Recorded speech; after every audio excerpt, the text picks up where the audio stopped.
যারা যারোর সন্তান দুনিয়ায় আসে তাদের 9টা বদ অভ্যাস থাকে। কয়টা? এটা তো আমি বানালাম। এটা সূরা কলমের 13 নম্বর আয়াত থেকে শুরু করে 19 নম্বর আয়াত পর্যন্ত পড়বেন। এখানে 9টা বদ অভ্যাস আছে। কাদের? আরো জোরে বলেন। যারোর সন্তান যারা দুনিয়ায়, এটা যেহেতু আজকে রেকর্ড হয়ে কালকে ছড়িয়ে যাবে তামাম দুনিয়ায়। আমার সামনে এখন মাত্র এই 5,000 মানুষ না, আমার সামনে এখন তামাম দুনিয়ার 750 কোটি মানুষ। সবাইকে উদ্দেশ্য করে বলছি, যারা যারোর সন্তান তাদের 9টা বদ অভ্যাস। কয়টা? 1 নম্বরে উতুল্লিম বাদা যালিকা জানিম, তারা বদ মেজাজি হয়। কি হয়? বদ মেজাজি হয়। কারা? যারা যারোর সন্তান তারা। এই জন্য যারা বৈধ সন্তান তাদের মেজাজ কোনোদিন হট হয় না, গরম হয় না, বদ মেজাজ হয় না। দুনিয়ায় যত নবী ছিল তারা বৈধ না অবৈধ? প্রতিটি নবী এই জন্য বদ মেজাজি ছিল। কথা বোঝেন? প্রতিটি কথাই চিন্তা ভাবনা করে বোঝেন। আপনাকে আমি ইন্ডিকেট করে বলছি না, মিলে গেলে আমার কিছু করার নেই।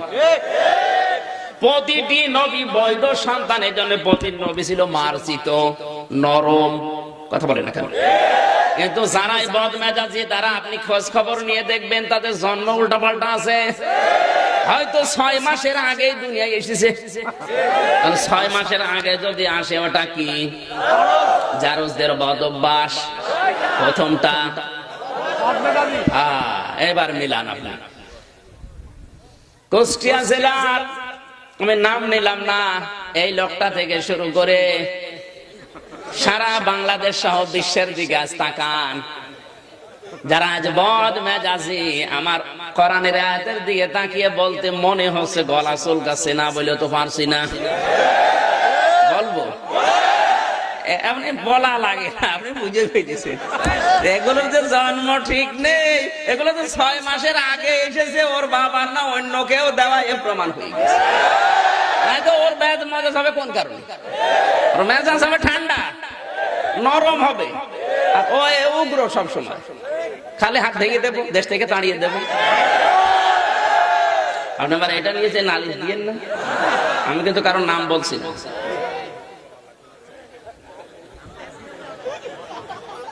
আমার ভাইরা, 6 মাসের আগে দুনিয়ায় কেউ আসলে ওটা কি? এবার আসেন তো, আমি যেটা বোঝাতে চাচ্ছিলাম, বিজ্ঞান যে এই তথ্যগুলো দিয়েছেন 6 মাসের আগে দুনিয়ায় আসতে পারবে না, এটা কি বিজ্ঞান বানিয়েছে? বিজ্ঞানের প্রতিটি তথ্য হয় কোরআন থেকে না হাদিস থেকে গবেষণা করা। এটা সূরা আহকাফ 26 নম্বর পারা 15 নম্বর পৃষ্ঠা 10 নম্বর লাইনের 15 নম্বর আয়াতের মাঝের অংশে আছে। এখানে একেবারে ইন্টারন্যাশনাল হাফেজ বসে আছে। আমি ইন্ডিকেট করছি কাদেরকে, একটু খেয়াল করেন। হামালাতুহু উম্মুহু করহা ওয়া ওয়াদাতুহু করহা ওয়া হামলুহু ওয়া ফিসালুহু 30 শাহরা। এই আয়াত আছে তো কোরআনে। কি বুঝলেন এখান থেকে?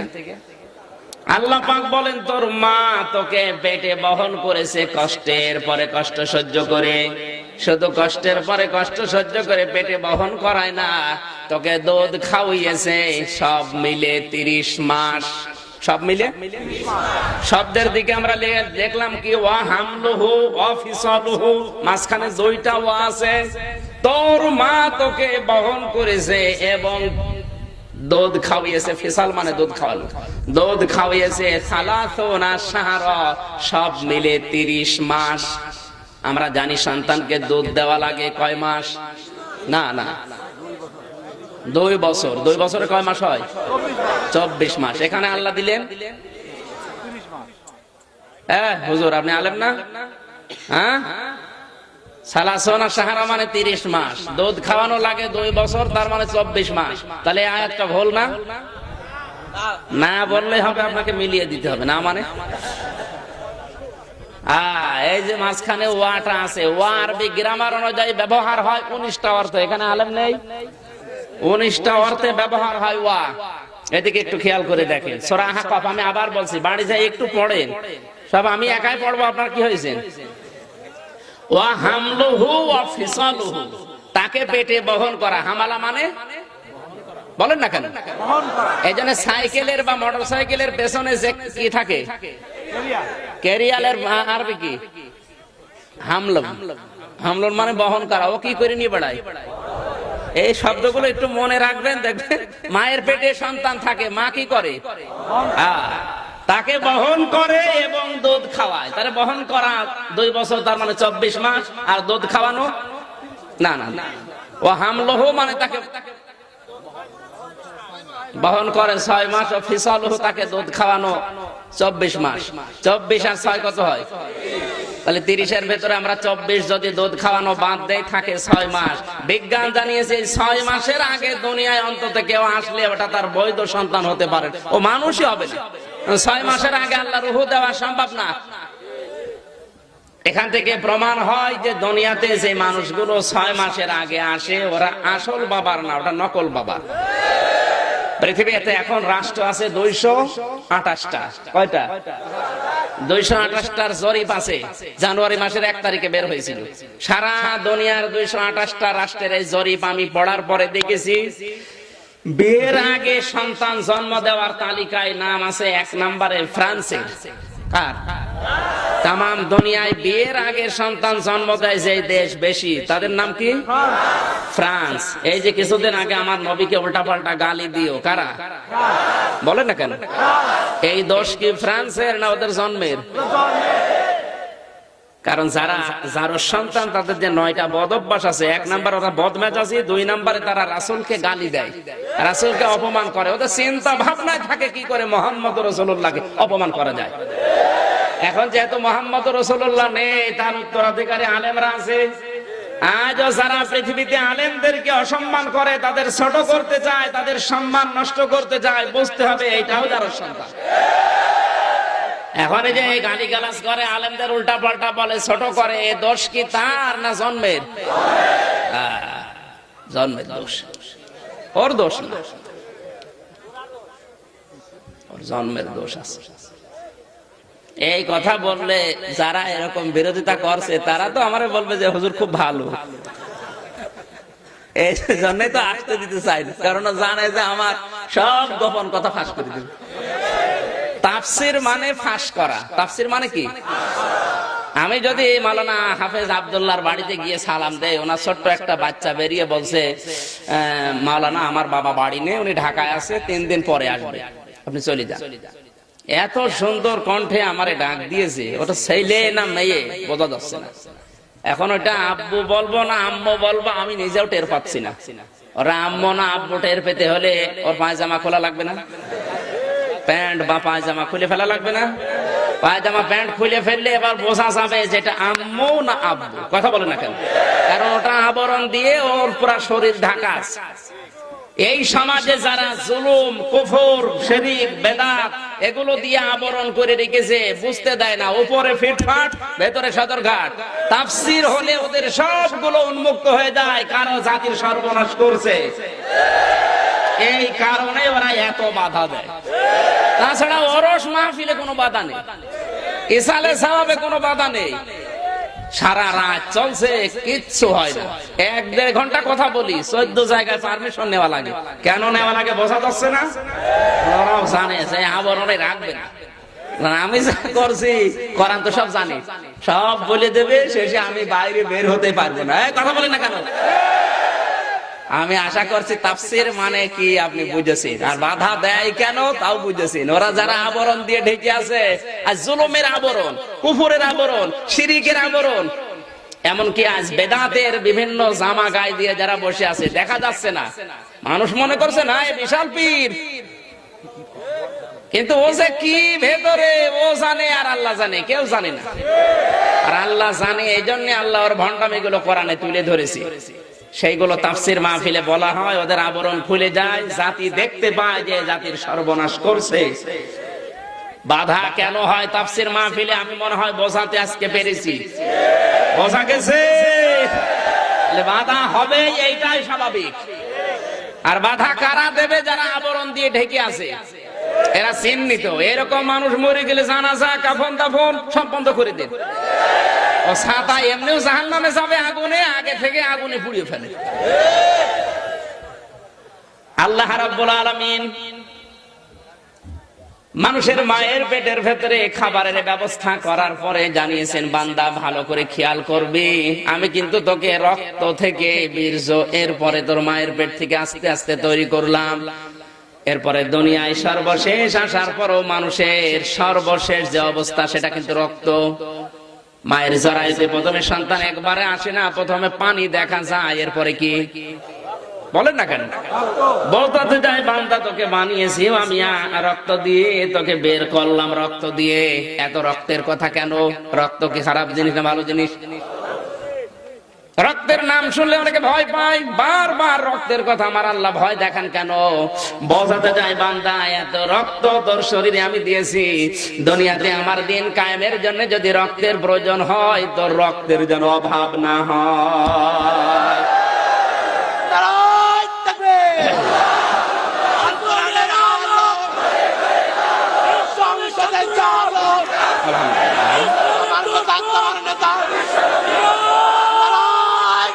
আমার ভাইরা, এবারে এরপরে আমার আল্লাহ বাচ্চার আকারে আস্তে করে দুনিয়াতে নিয়ে আসবেন, এ দায়িত্ব শুধুমাত্র আল্লাহর। যদিও দায়িত্ব এখন আমরা ডাক্তারকে দিয়েছি, সিজার ছাড়া এখন আর বাচ্চা হয় না।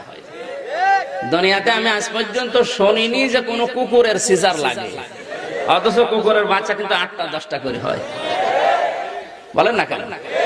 তাদেরকে আকাশ থেকে পড়ে, তারা যদি বাচ্চা 8টা 10টা দিতে পারে সিজার ছাড়া, আল্লাহু আখরাজাকুম মিন বুতুনি উম্মাহাতিকুম, আল্লাহ বলেন মায়ের পেট থেকে বাচ্চা বের করার দায়িত্ব আমার।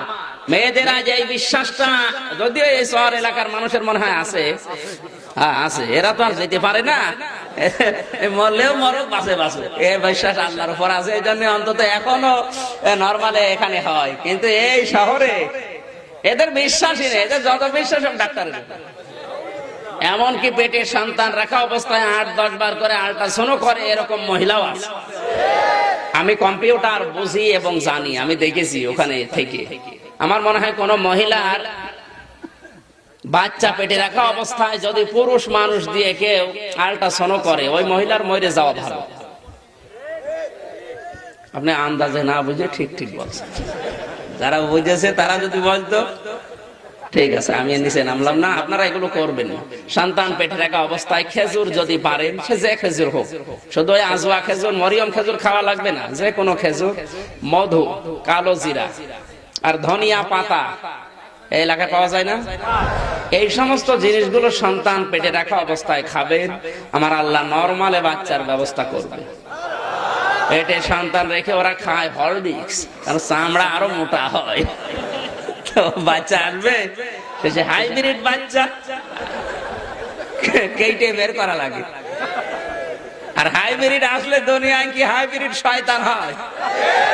হাইব্রিড শয়তান দুনিয়ায় নেই, নাম ধরা লাগবে, কেউ চিনত না, হঠাৎ আঙ্গুল ফুলে কলা গাছ, হাইব্রিড। মায়ের পেট থেকে দুনিয়ায় আসার আগে মহান আল্লাহ তার এই দামি মেহমানের জন্য খাবারের ব্যবস্থা আগেই মায়ের বুকের উপরে গরম করে রেডি করে রাখে। যে মেহমান যত দামি, তার খাবার তত আগে থেকে তৈরি করা হয়। মাওলানা আব্দুল্লাহ যদি জানে আমির হামজা আসছে আমার বাড়িতে, উনি যেহেতু জানে ওনারে পাওয়া যায় না, 1-1.5 বছর আগে ডেট নেওয়া লাগে, উনি কিন্তু 2-3 দিন ধরে প্রস্তুতি নেবে কি খেলে হুজুর খুশি হয়। আর যদি ফকির আসে 2-3 দিন আগে, ও যখন আসবে তখনও বলবে ওই বাইরে কি বুঝলেন? মেহমান যত দামি, তার খাবারের তোড়জোড় হয় তত আগে। আমরা আল্লাহর এত মেহমান যে 2 মাস 3 মাস 4 মাস আগে না, 6 মাস আগে আমাদের খাবার সব রেডি করা আছে গরম করে। সুবহানাল্লাহ বলতে পারেন ভাই? 6 মাস একাধারে কোন মানুষ যদি 2 বছর একাধারে মায়ের স্তন পান করে, দুনিয়ার কিচ্ছু না খায়, তাও সে বেঁচে থাকতে পারবে। যদি এখন অনেক মায়েরা নিজের বডি ফিগার নষ্ট হবে বলে সন্তানকে দুধ দিতে চায় না, যারা সন্তানের অধিকার নষ্ট করেন তাদের স্তন ক্যান্সার বেড়ে যাচ্ছে। আমি তামিলনাড়ু ছিলাম কিছুদিন আগে, ওখানে 100 জনের 98টা মহিলার স্তন ক্যান্সার। খ্রিস্টান যারা ডাক্তার আছে ওনারা ওই ফার্সিতে কথা বলে, উর্দুতে কথা বলে, এরপরে হিন্দি, ইংরেজি। জিজ্ঞাসা করলাম যে এদের স্তন ক্যান্সার হওয়ার পেছনে কারণ, যে এরা স্তনের দুধগুলো জমা করে রাখে, বড় বড় হাই কোয়ালিটি যারা হাই সোসাইটির মেয়েরা এরা দুধ দিতে চায় না, স্বামীকে শুধু বলে ডানো আনো।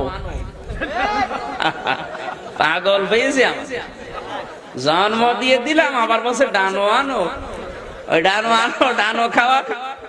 ওদের নিজেদের স্থানের দুধগুলো সন্তানের অধিকার ছিল 2 বছর পান করানো, হাওলাইনি কামিলাইনি। কয় বছর? ওরা দেয় না। এই জন্য ওগুলো জমাট বাঁধা থাকে, জমাট বাঁধা থাকলে ওগুলো নষ্ট হয়, পছন্দ ধরে, শেষ পর্যন্ত কেটে বাদ দেওয়া লাগে। পৃথিবীর কোন জিনিস যদি এক জায়গায় থাকে দেখবেন ওটা কিন্তু ঠিক থাকে না, নষ্ট হয়ে যায়। লোহা লক্কর এক জায়গায় রেখে দেবেন, মরিচা ধরবে, জং ধরে যাবে, নষ্ট হয়ে যাবে। এক কথা বলছেন না কেন? যত ব্যবহার করবেন তত ওর ধার ঠিক থাকবে। এই যে আমার একটা প্রাইভেট গাড়ি আছে, আমি আজ 6 মাস প্রায় ফেলে রেখেছি, প্রায় নষ্ট হয়ে গেছে। যতদিন চালু ছিল ততদিন কি ছিল?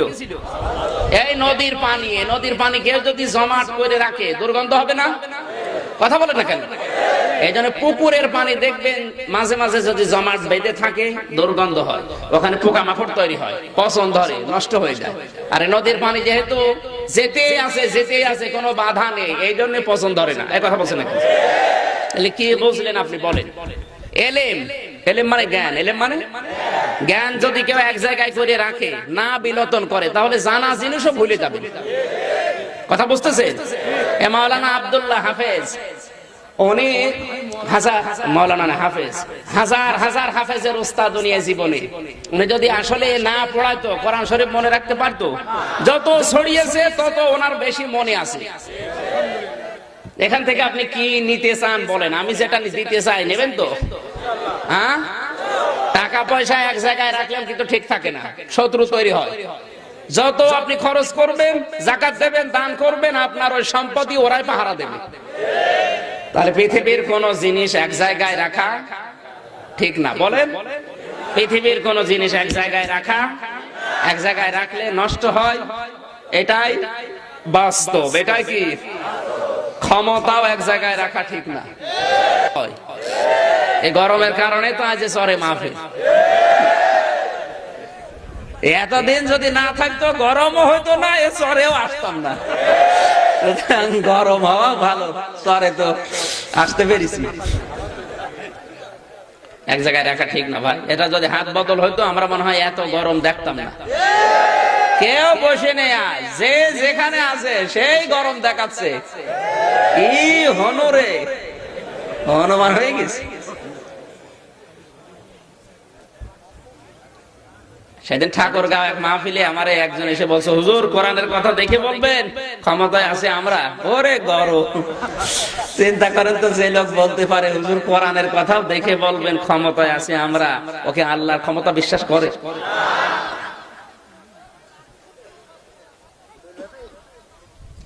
এর পরবর্তী যে শব্দটা, এটা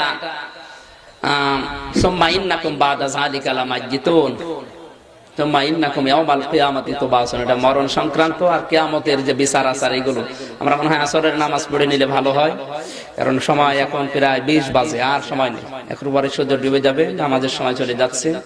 4টায় নামাজ পড়ে 4:20 বেজে গেছে, নামাজ পড়ে নিন। আমরা মোনাজাতের মাধ্যমে আজকের মতো শেষ করছি। আগামীতে একটু ভালো জায়গায় দেবেন, খুব কষ্ট হয়।